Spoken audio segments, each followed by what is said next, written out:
Just can't quite get over that edge, can they? Jeez. So, Eden Park, the incredible streak continues. New Zealand end up beating England by 7 points, 24-17. And I have to say, it feels like we almost did kind of a copy-paste of last week's game where England came close but no cigar. There are some things that are different, some things that are the same, and there are reasons why New Zealand won and there are reasons why England lost. And there are reasons why it was close. There are many reasons, and now I'm going to start talking about those reasons rather than just saying there's reasons. So, without further ado, let's talk about the beginning of the game. Let's talk about the selections. So, Freddie Stewart is forced into 15 after George Furbank has back spasms of the back. Finn Baxter is starting for Joe Marler, who has a foot injury on the England side. You could see this was not the game for Freddie Stewart. I mean, he's just not quick enough for a game against New Zealand, against teams that are playing at pace. Even his takes under the high balls weren't there, which is his signature. Freddie Stewart is a player for a possession game, a kicking tennis game, and New Zealand is not the opponent for that. And I think we saw that today. I'm not saying he can't do that in the future, but he looked a little bit out of sorts, especially early on in the game. So I love Freddie Stewart as a player. I'm a Leicester fan. He's one of my favourite players for Leicester. I just did not think him starting against the All Blacks was a good move. Finn Baxter, boy, he looks about 12, as everyone else has said in commentary so far, but he looks like he's got a place in this team. He has fitted like a glove straight into the England squad. There's no reason in my eyes, considering the performances and the season that he's had with Quins, that he shouldn't keep that one shirt. Played really well.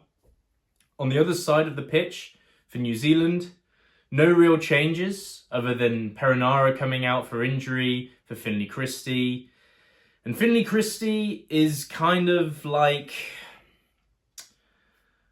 I don't know, man. He's pretty good, but he's not got that quicker X factor that players like Perenara have, where they just get the ball out that bit quicker, you know? Finlay Christie just seems to have that extra half second to get the ball out, and you could see that, I think in New Zealand's attack, that was a big difference between the first and the second half.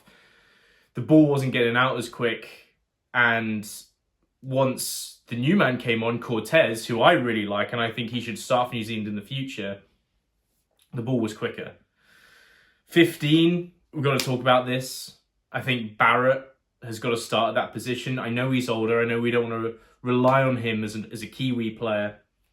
But what a difference he made coming on at that 15 shirt. I mean, he just changed the game entirely. And he should be starting at 15 with D-Mac at 10 in the future. There's so much flexibility in those two positions. Both being able to switch between fullback and fly half. And Barrett really came on and made a huge difference. Not only like stopping the try at the end, that ridiculous double kick where he almost scored for a try, that just cleaning up any ball from like England kicking into the 22. I mean, there was that one point where he picked up the ball with one hand and made a clearance 50 metres down the pitch. He's such a safety valve for New Zealand. And I just don't think that the 15 starting for New Zealand gave New Zealand that in the first half. And that was a lot of the reason why the game was much closer in the first half than it was in the second when Beauden Barrett came on. Speaking of the kicking, boy, I've said it before, and I said it before the first test, and I said it after the first test, and I said it to my friends and family before the second test. What is England's obsession with kicking? I know, as we're going to get into the set piece, that we have an advantage at line out. We clearly have done well there, but so much kicking in attack when there's opportunity to make a break and keep going over the gain line, kicking possession away, almost kind of forcing these grubbers through because we think that maybe we've learnt this in the tape room or something. I just felt there was one or two occasions in attack where England were within the 22 and we've done two phases, and the first phase gets over the gain line, the second phase maybe hits the same gain line, and then we get the ball out and then we panic, by grubbering it because we see that defence is already set. When if we had just waited for one more play, we maybe could have gotten on the outside, on the other side of the pitch, as we saw with that crossfield kick to Marcus Smith, to Feyi-Waboso. I feel like we're one or two phases away from just keeping the possession and getting a try, and instead we're grubbering it through. I don't understand it. I feel like it's maybe panicking decision-making. I feel like the longer this young team's together, the less that might happen. It's something that needs to be mentioned in terms of England's attack in that 22. Another thing to mention about England's attack in the 22, knock-ons, mistakes. So many opportunities were there to score and go ahead, and they just couldn't take them. Especially in the second half, I felt like the first 20 minutes of the second half, we were camped in New Zealand's half for the majority of those first 20 minutes, and there was just no capitalisation, no points taken, no nothing. And then the first time that New Zealand come down, they managed to score in the corner. It must be so demoralising as a player in that team to have all that pressure, be in the half, looking really promising, and then you knock it on, or there's a steal because you've just not had the right support players in the right place at the right time. It just needs to be fixed. That 22 execution zone just needs to be tinkered with a little bit. I got to be honest with you, it's looked a lot better since the World Cup. I felt during the World Cup for England, we lacked power runners to get over the gain line, and it forced us into tactics such as drop goals to try and score points. Speaking of drop goals, what was Marcus Smith thinking in the first 10 minutes? Aside from a brilliant game that he had, that was a terrible decision. But we've got to find ways to be better at executing in the 22. Historically, in the Six Nations and in the last test against New Zealand, our first phase ball off of lineouts and scrums have been fantastic. We have a set-piece play that brings space on the outside, and that's usually the release valve that we need to get past the defence. But we kept trying this move with Ben Earl off a lineout or a scrum and offloading it to Lawrence, and 3 times it ended in a knock-on, and 3 more times Earl didn't give the ball away in that attack because he felt like he was either going to get it knocked on or Lawrence was going to get tackled. That 22 area, final execution area, needs to be worked on a lot. And that's I think where England are just missing. The defence is there.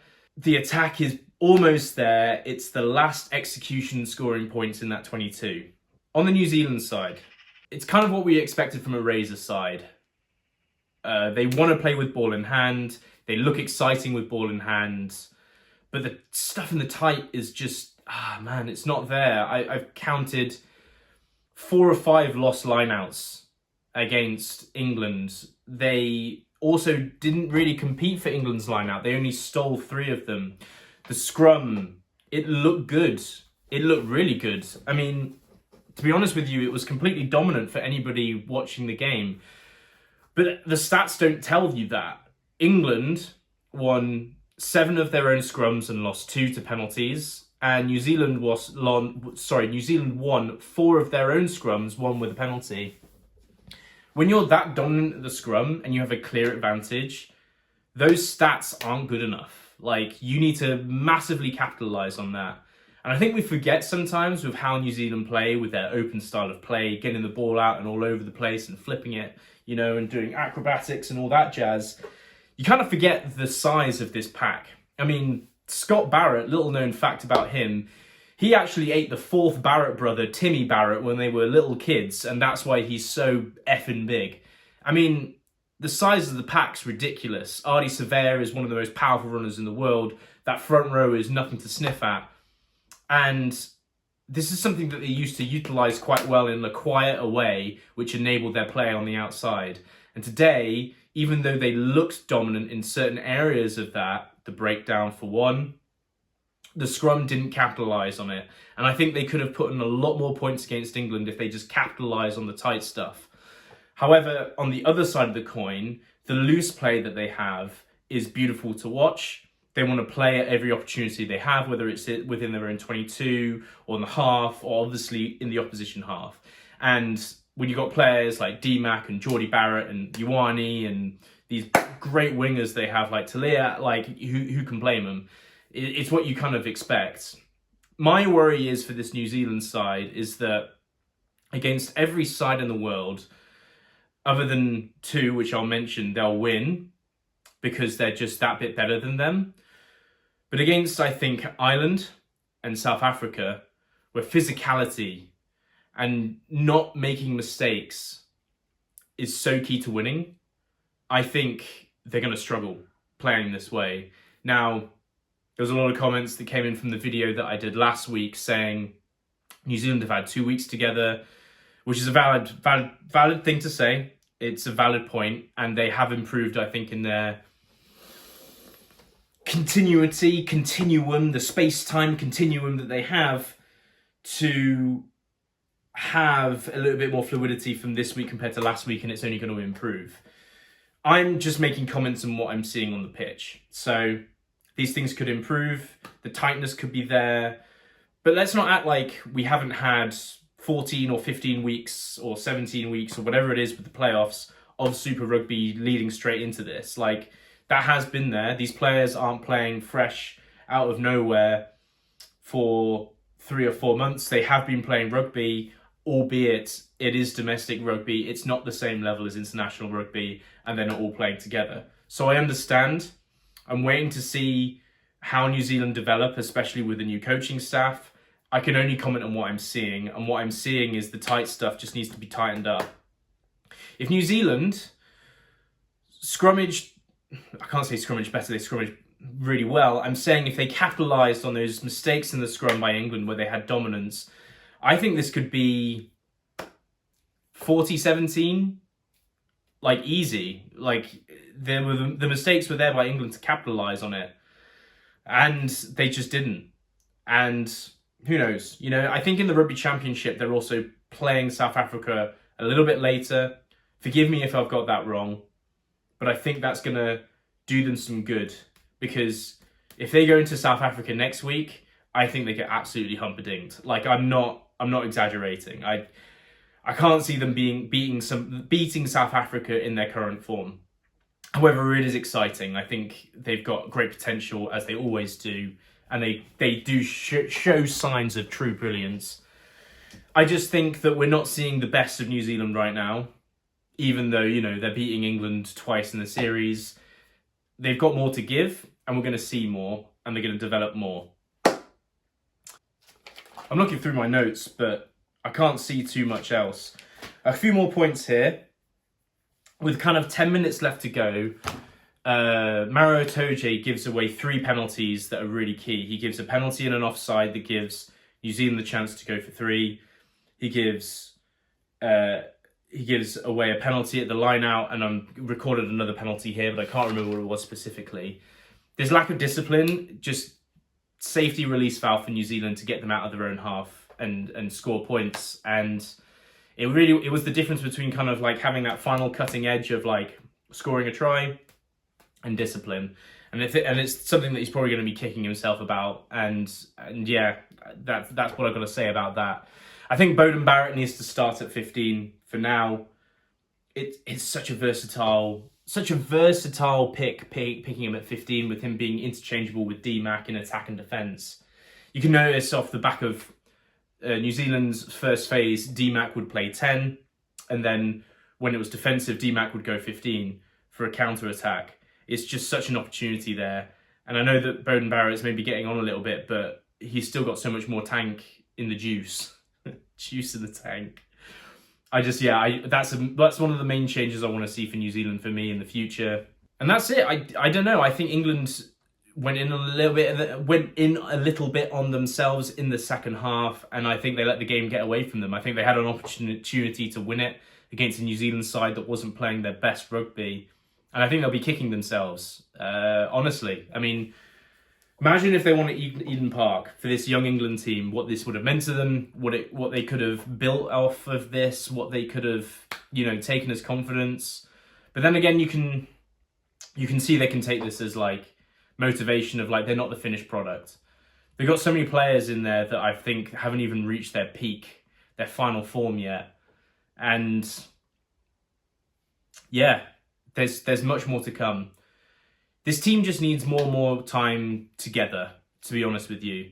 more chemistry, developing more at international rugby. I think the improvements that we're going to be seeing in this England team need to come from just selecting the same 15 with small changes here or there, week in, week out. And I think Borthwick will do that. I think going through to 1 to 15, there is a solid pecking order in terms of who should be there. The one exception being, I think, for tight head prop. I'm not sold on Will Stewart still. He did get screwed in by Ethan de Groot. He got Ethan de Grooted quite severely in the first half. And Dan Cole is too old to carry on. I still think, in my heart of hearts, Joe Hayes needs to have that opportunity at tight head. But now we go back into the domestic league for England. Joe Hayes can have more time to prove himself at Leicester, to come back round for the autumn internationals. There's time there. Time for him to develop. He's 25 and come in. These young players are there. Finn Baxter has been thrust into the spotlight so quickly, and he's done great. And I think now there is a time to find that tight head spot. But as I said, the rest of the positions from 1 to 15, you could probably name who the best players are in that position.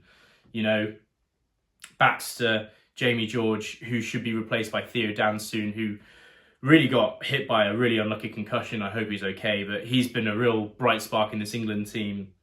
Atoje, Martin, Underhill, Chandler Cunningham-South, Earl, Mitchell, Marcus Smith needs to retain that 10 shirt, I believe. Finn Smith came on, didn't really put his mark on the game. Ollie Lawrence, Henry Slade getting on there a little bit years. Maybe we could use someone developing at the outside centre. But then we've got Freeman and Waboso and Furbank at fullback. I mean, you know what the best 15 is. Just keep playing them. Just keep playing them. Just keep playing them. And that's all. That's all you want to see from them. So all in all, I don't think England fans would be disappointed with this tour. It's a great start for Razor. I like Razor as a coach, and I really hope that these tight aspects of New Zealand's play that's just a little bit off at the moment, they fix. Because, I mean, they gave away, from my estimations, 5 of their own lineouts, which is just uncharacteristic. So that's it from me. Let me know what you think about this game. Put it in the comments. Let's have a discussion about it. Yeah, that's it for me this week.